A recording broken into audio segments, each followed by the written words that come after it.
गंगा की पावनता जिसमें है शिखरों का सम्मान, वही है हमारी भाषा, वही है हमारी सम्मान। जी हाँ, हम बात कर रहे हिंदी भाषा पर। दूरदर्शन त्रिपुरा के हिंदी कार्यक्रम के एक और कड़ी में हम आपके सामने खड़े हैं। आज हिंदी दिवस के इस पावन अवसर पर आप सबको हार्दिक शुभकामनाएं।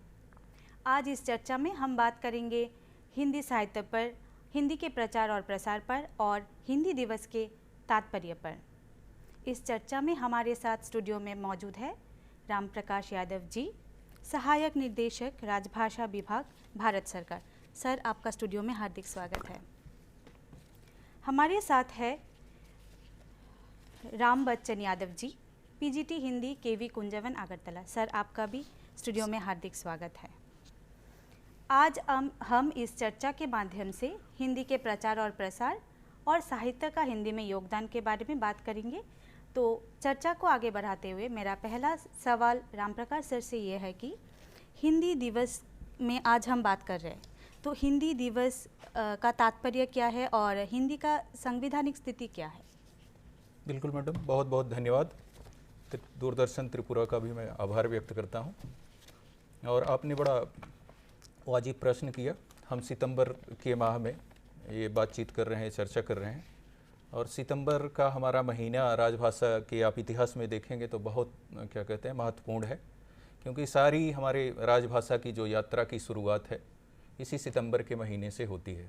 आपने जैसे उल्लेख किया कि जो भारतीय संविधान सभा थी, संविधान सभा ने 14 सितंबर 1949 को राजभाषा के रूप में हिंदी को मान्यता दी।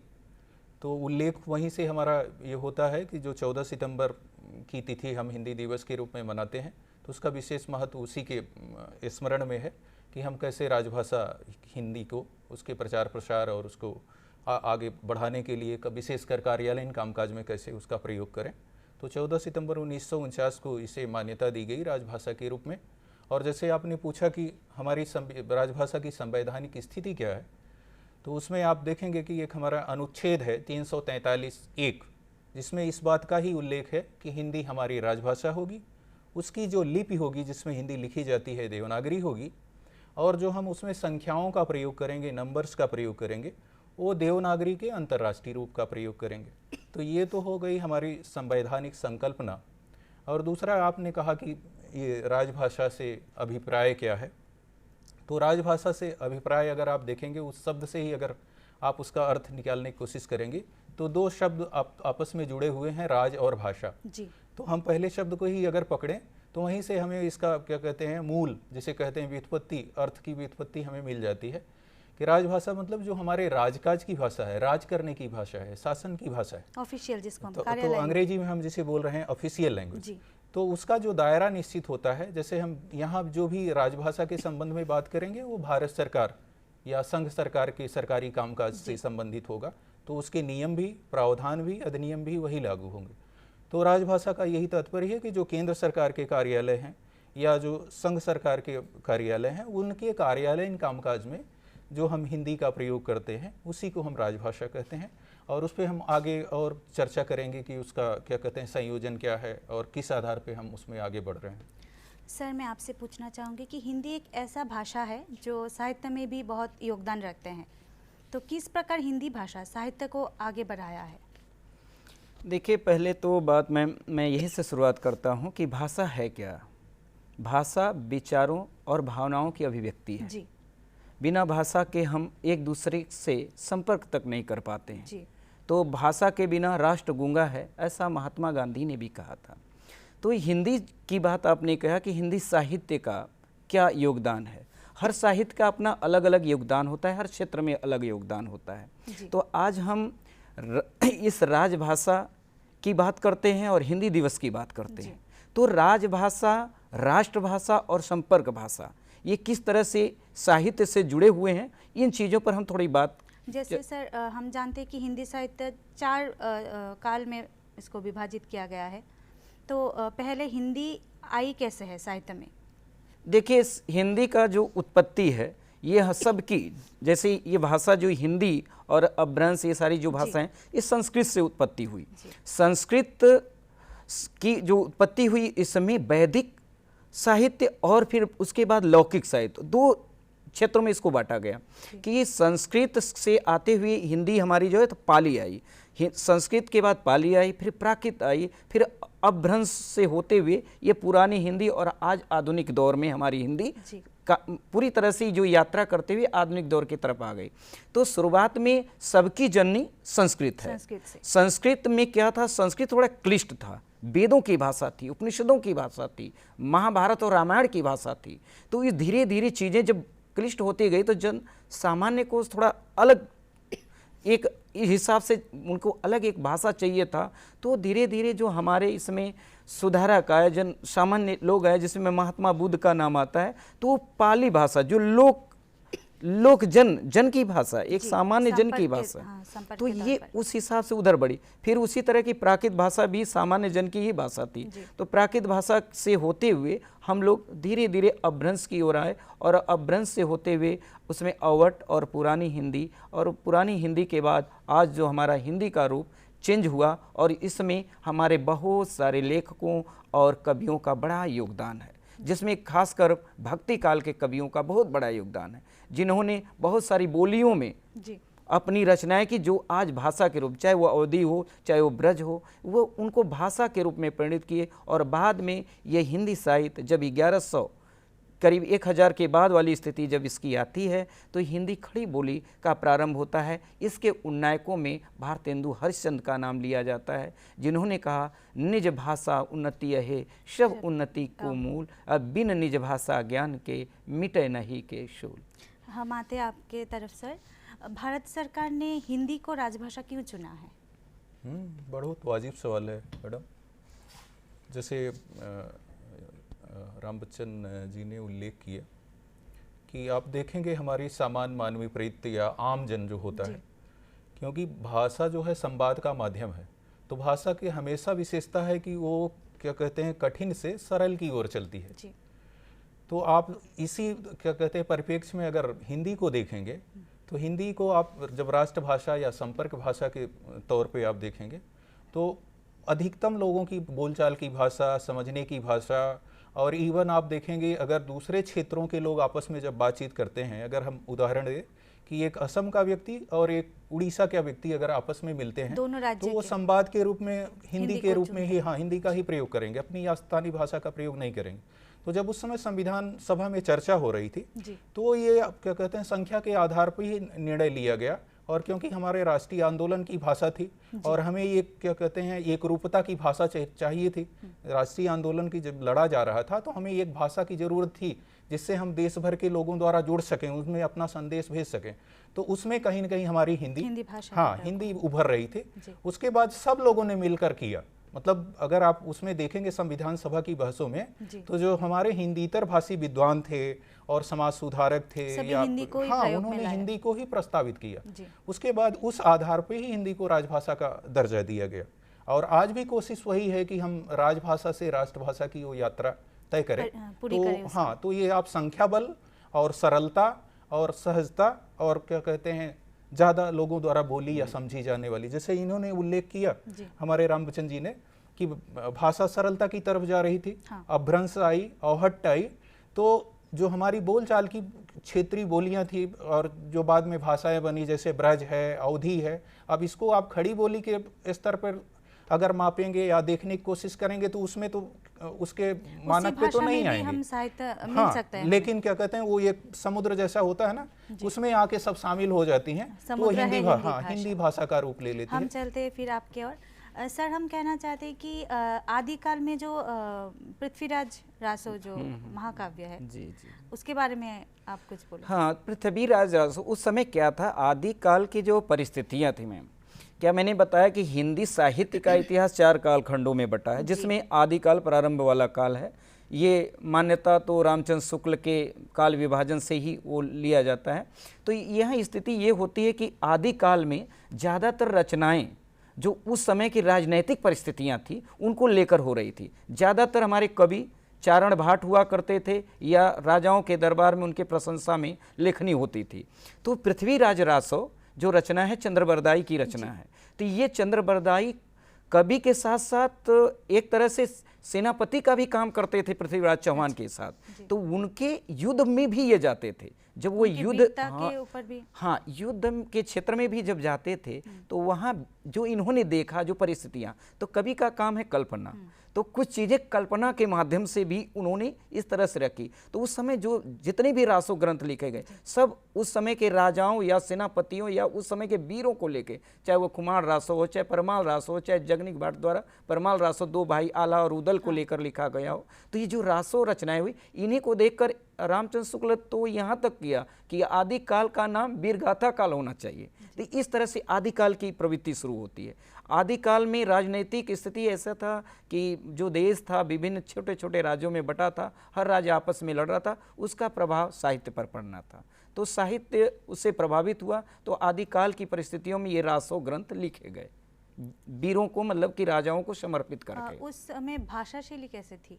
हिंदी भाषा शैली? हाँ, उस समय की मैं बात कर रहा हूँ तो ज़्यादातर भाषा अपभ्रंश का था। अच्छा। अपभ्रंश के रूप में ही ज़्यादातर रहा। ये खड़ी बोली का जो ये हिंदी का भी सर ने बात किया कि जो ये हुआ तो धीरे धीरे जो हमारे भक्ति काल के संत कवियों ने धीरे धीरे जन सामान्य की भाषा को लेते हुए जो बोलियां थी, जिसमें अवधि की बात हो रही थी या ब्रज की बात हो रही थी, जिसमें आप तुलसी और ये सूरदास और मीरा वगैरह को आप देखेंगे, कबीर को देखेंगे, तो कबीर की भी भाषा बहुत सारी भाषाओं का मेल होकर खिचड़ी के रूप में आती है, तो जिसे हम लोग पंचमेल खिचड़ी तक भी कह जाते हैं।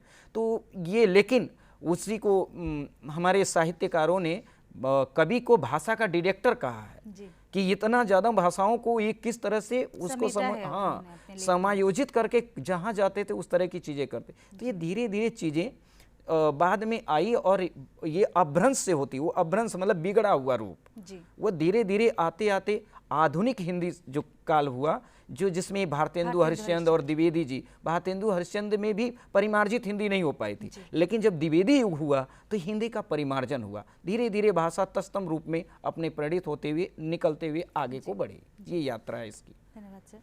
सर मैं आपको पूछना चाहूँगी कि रीतिकाल जो है उसमें हिंदी भाषा का क्या स्थिति था और किन किन के योगदान, क्योंकि वो छायावाद भी कवियों के लेखन उसमें हमें प्राप्त होता है, तो अगर आप उसके बारे में कुछ कहें। एक कवि हम ले लेते हैं, बड़े क्या कहते हैं लोकप्रिय हैं जी, और रीतकालीन कवि हैं, सब हम लोग सब जानते हैं, बिहारी जी। बिहारी जी, अच्छा। हाँ, और उन्हीं से शुरुआत लेके एक छोटी सी पूरे साहित्य को समेटते हुए 3-4 पंक्तियों की लोग क्या कहते हैं दोहा जैसा बोलते हैं जी।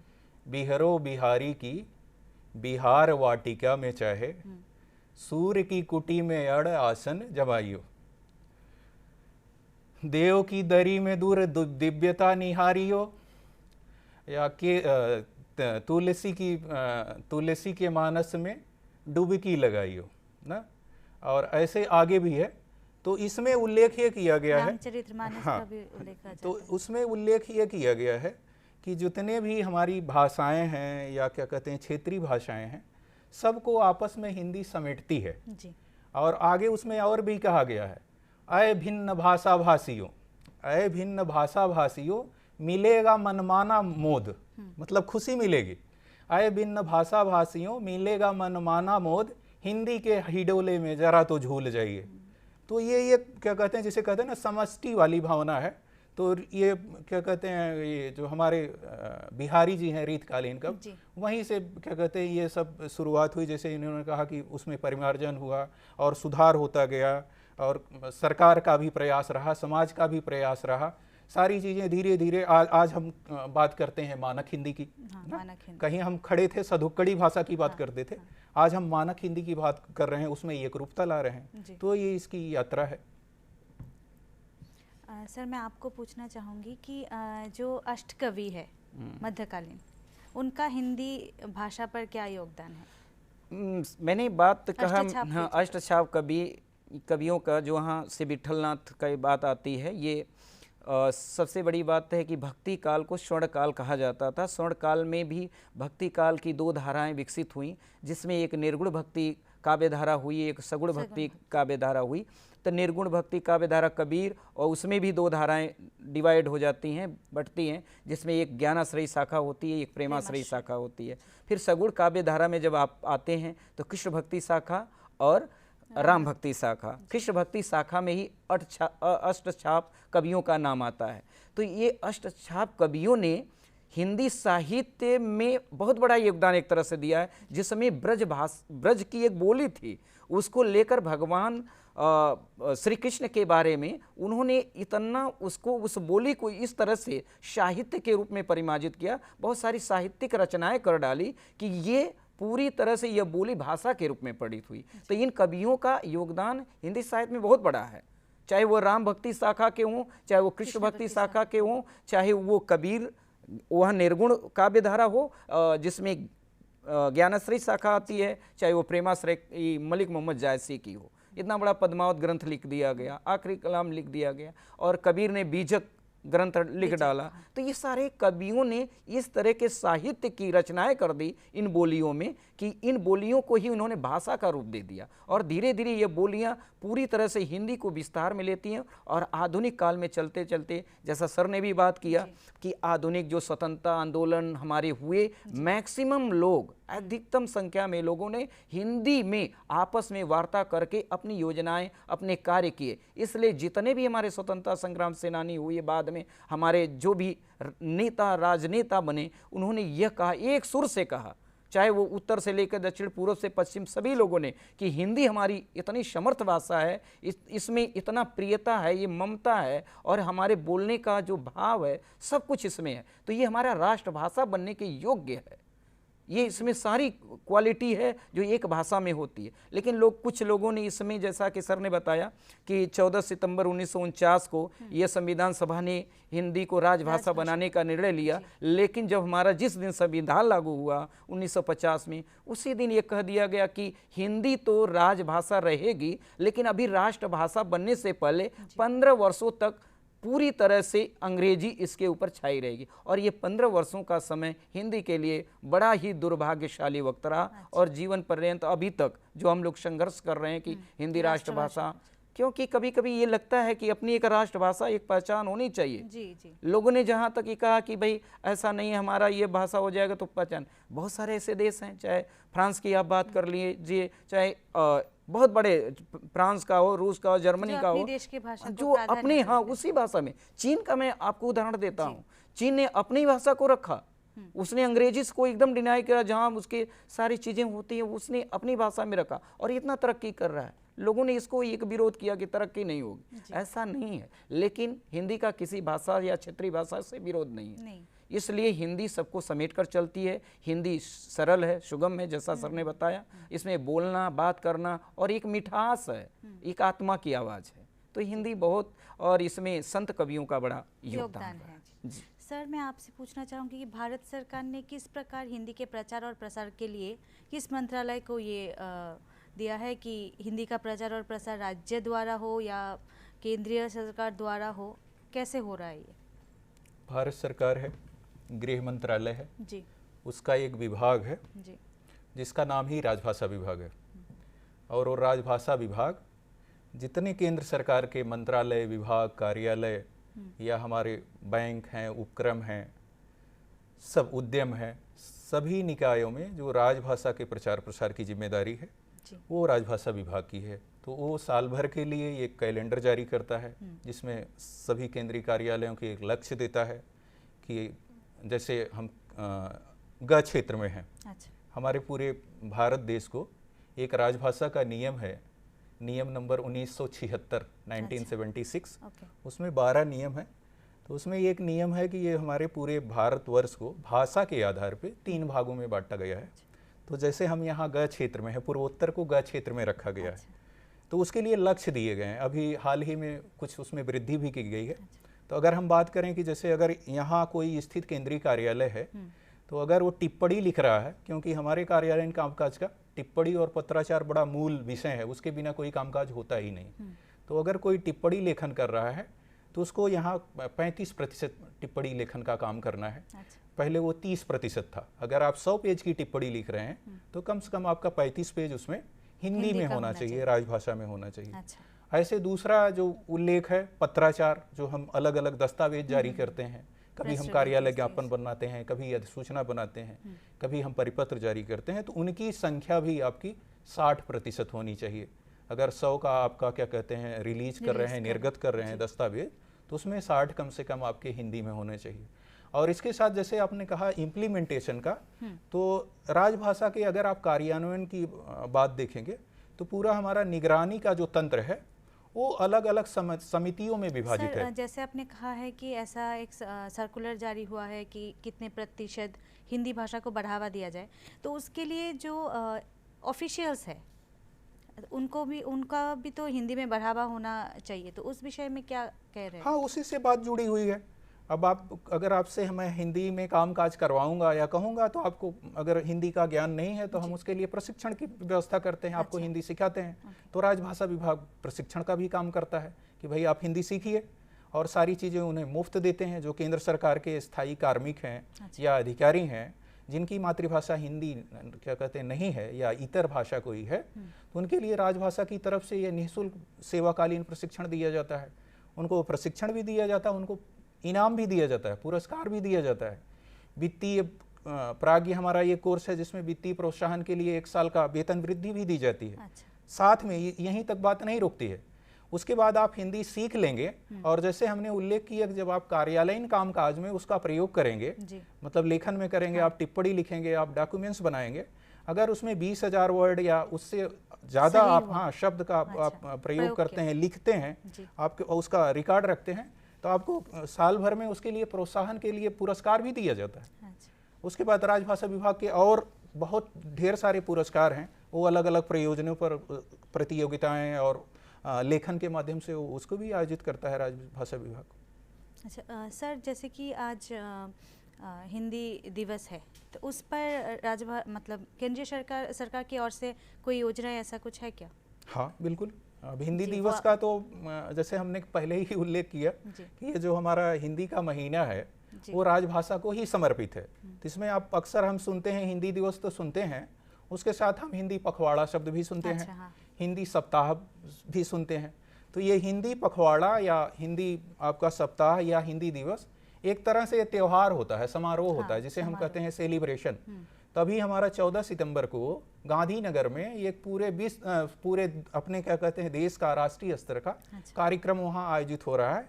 तो पूरे देश भर के जितने भी केंद्रीय कार्यालय हैं वहाँ के कार्यालय प्रमुखों को आमंत्रित किया गया है, वहाँ के हिंदी कामकाज करने वालों को आमंत्रित किया गया है, और वहाँ 2 दिवसीय बृहद प्रोग्राम हो रहा है जिसमें शिक्षण का, प्रशिक्षण का, हमारे राजभाषा की स्थिति क्या है, तो उसके विभिन्न पहलुओं पर चर्चा होगी। अलग अलग विद्वानों को आमंत्रित किया गया है। उसमें हमारे गृह मंत्री माननीय अमित शाह जी भी पधारेंगे, वहाँ के जो गुजरात प्रांत के हमारे मुख्यमंत्री हैं, हमारे गवर्नर हैं, राज्यपाल, वो भी पधारेंगे।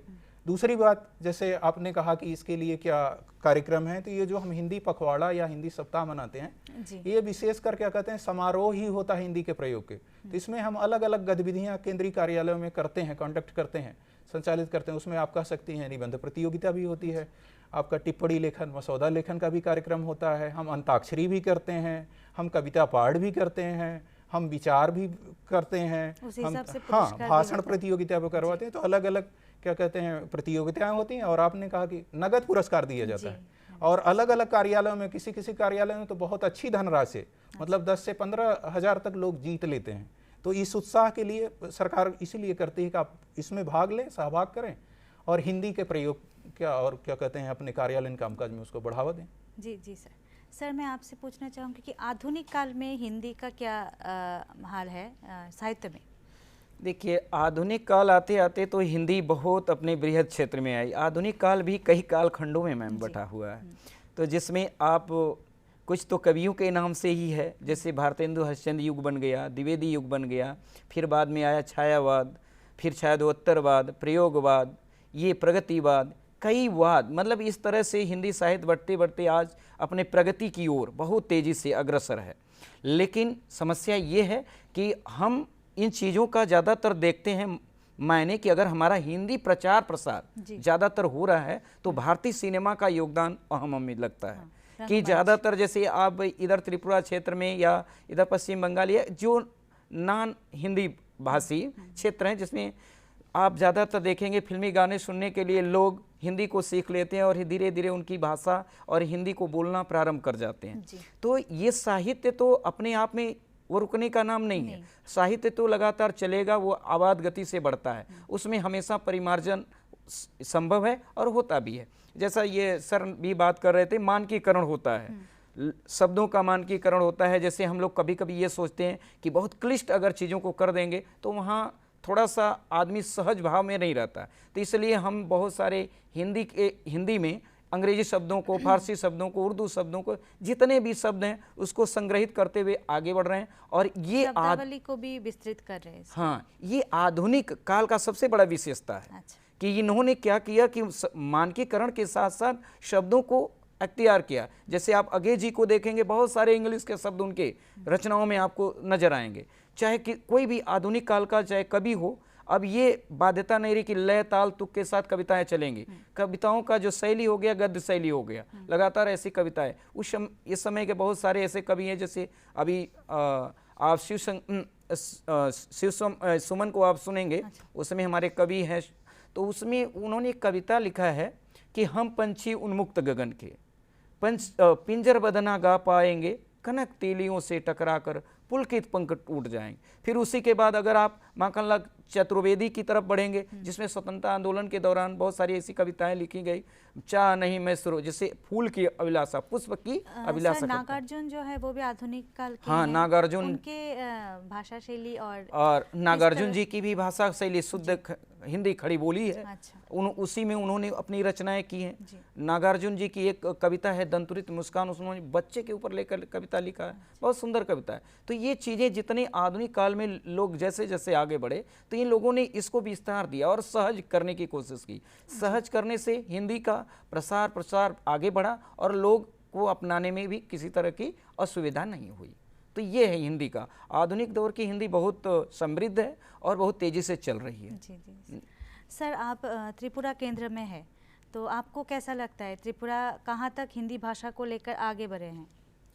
हम तो बात करेंगे राजभाषा की। जी। तो राजभाषा की जो सीमा है, जो नियम है, जो अधिनियम है, अनुच्छेद है, वो कार्यालय परिसर तक ही लागू होते हैं, विशेषकर कार्यालयीन कामकाज में। जी। तो अगर आप त्रिपुरा राज्य के बारे में बात करेंगे, विशेषकर केंद्रीय कार्यालयों की, जो त्रिपुरा राज्य में हमारे केंद्रीय कार्यालय स्थित हैं, वहाँ इस समय जब मैं आया था, अगर 2018 में, तब से अगर मैं तुलना करूं वर्तमान में, और कल हमारी एक इस विषय पे लेकर नराकाश नगर राजभाषा कार्यान्वयन समिति की एक बैठक हुई, जिसमें हम लोग विस्तार से चर्चा भी किए। तो बहुत ऐसे कार्यालयों का नाम उल्लेख आया जिसमें जो कार्यालयीन कामकाज हो रहा है। हाँ। अगर मैं उदाहरण दूं, जैसे है भारतीय रिजर्व बैंक, जैसे है महालेखाकार का कार्यालय, जैसे है हमारा क्या कहते हैं होम्योपैथी अनुसंधान केंद्र, ऐसे कार्यालय हैं जो लोगों ने अभी अपनी रिपोर्ट यहाँ हमारे यहाँ प्रस्तुत की है। 70% के ऊपर लोग कामकाज कर रहे हैं हिंदी मतलब हाँ, टिप्पणी लेखन, क्योंकि कार्यालयीन हमारा साहित्य अलग होता है। हाँ। ना, वो दस्तावेजों पे चलता है। हाँ। कि जो हम अलग अलग दस्तावेज कर रहे हैं या हम जो टिप्पणियां लिख रहे हैं, नोटिंग लिख रहे हैं, तो उस आधार पे, और हमारे पास जैसे जो पत्र आ रहे हैं, अगर हमारे पास कहीं से हिंदी में पत्र आ रहा है तो राजभाषा में नियम है कि उसको आपको अनिवार्य रूप से हिंदी में प्रेषित करना है, तो लोग वो काम बखूबी कर रहे हैं। आपका एयरपोर्ट है, भारतीय विमानपत्तन प्राधिकरण है, अगर आपका जाना होगा तो आप देखेंगे कि वहाँ भी हिंदी का अच्छा कामकाज हो रहा है। और कल वहाँ के निदेशक आए थे तो उन्होंने अपने यहाँ बताया कि हमारे यहाँ 76% हिंदी में कामकाज हो रहा है। तो कार्यालयों कामकाज में त्रिपुरा के बारे में मैं कह सकता हूँ विशेष सुधार हुआ। दूरदर्शन और AIR का भी बात कह सकते हैं कि कहाँ तक? दूरदर्शन और आकाशवाणी का तो हमारे जैसे रामबच्चन यादव जी ने बताया कि इनका तो योगदान शुरुआत से है। जब आप कह सकते हैं ना, जब कहीं कोई हमारा ये आधुनिक सिनेमा और ये क्या कहते हैं DTH वाला सिस्टम और ये आधुनिक हमारी क्या कहते हैं संचार प्रणाली और ये सैटेलाइट की व्यवस्था नहीं आई थी, हमारा 2 ही माध्यम था, एक दूरदर्शन प्रसार भारती के अंतर्गत और आकाशवाणी।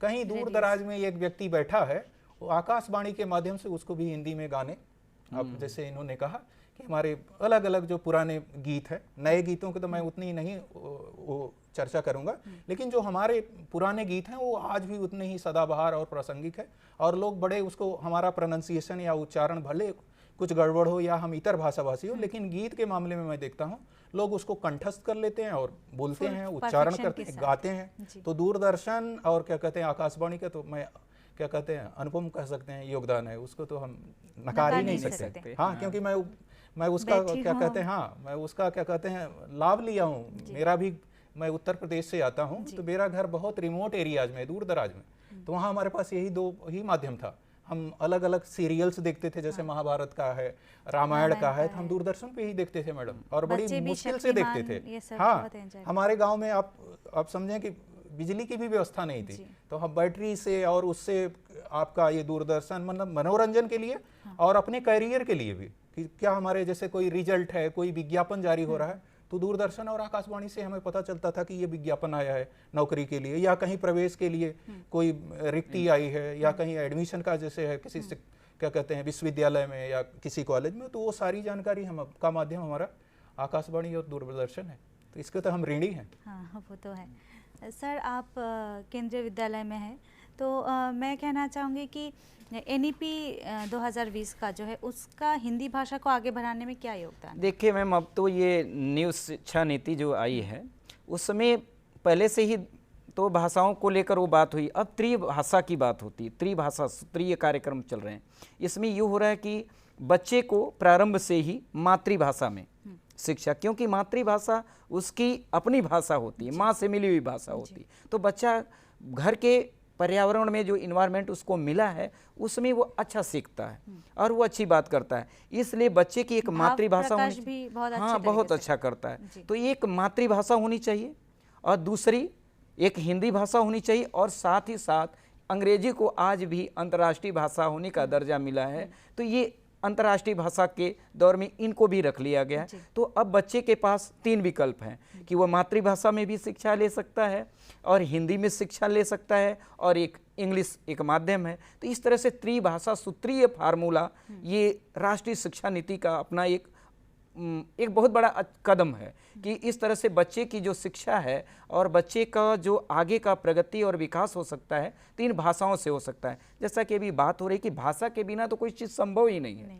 और आज भाषा में धीरे धीरे इतनी सारी चीज़ें, चाहे कोई भी हमारी क्षेत्रीय भाषा हो, सारी भाषाओं में कुछ न कुछ अपने इतिहास हैं, कुछ न कुछ उनकी अपनी अस्मिता छिपी हुई है। बिना भाषा को हम जाने, और मातृभाषा को हम इसलिए कभी कभी वो कर देते थे कि हमें तो भाई हिंदी और अंग्रेजी पढ़ना है क्योंकि नौकरी तो चाहिए, लेकिन अब गवर्नमेंट ने, चाहे जैसे कि अभी सर ने बात किया कि हमारा जो संविधान था, तो प्रारंभ में ही हमारे जो संविधान के 17वें भाग में 8वीं अनुसूची है और 17वां भाग है, उसमें भाषा का प्रारंभ से ही उल्लेख किया गया है। पहले 14 भाषाएं थी, बाद में एक और भाषा जुड़ी सिंधी करके तो 15 हुआ, फिर 3 भाषा जुड़ी 18 हुआ, आज की दौर में भाषा हमारी 22 हो चुकी है जी। तो इन 22 भाषाओं को एक राजभाषा के तौर पर मान्यता भी मिल चुकी है कि ये संविधान के तहत इन 22 भाषाओं को जोड़ दिया गया। तो मैक्सिमम मुझे लगता है कि सारी जो क्षेत्रीय भाषाएं हैं इसमें संयोजित हो गई हैं, और बच्चे को भी ये सुविधा राष्ट्रीय शिक्षा नीति के तौर तरीके में जो एक पहल की गई है उसमें ये मिलता है कि बच्चा अब उसे ये बाध्यता नहीं है कि आप हिंदी में ही पढ़ो, अंग्रेजी में ही पढ़ो, वो मातृभाषा में भी शिक्षा ले सकता है। अब बाद में जैसे जैसे बच्चे के क्लास ऊपर जाएंगे तो वहाँ उसको जैसे समझ में आएगी जिन भाषाओं का, तो विकल्प के रूप में इन भाषाओं को वो चयन कर सकता है। तो राष्ट्रीय शिक्षा नीति इस तरह से अपना पहल करके आगे का कार्य कर रही है। जी सर, मैं आपसे पूछना चाहूँगी कि रोजगार के तौर पे हिंदी का क्या योगदान है? मतलब हिंदी अगर कोई पढ़ाई करेंगे, कई स्तर है स्कूल से लेके विश्वविद्यालय तक, पर मतलब उसका मतलब नौकरी और रोजगार के लिए ये तो बहुत बुनियादी प्रश्न है, और सर ने भी उल्लेख किया, हमारे राम बच्चन जी ने।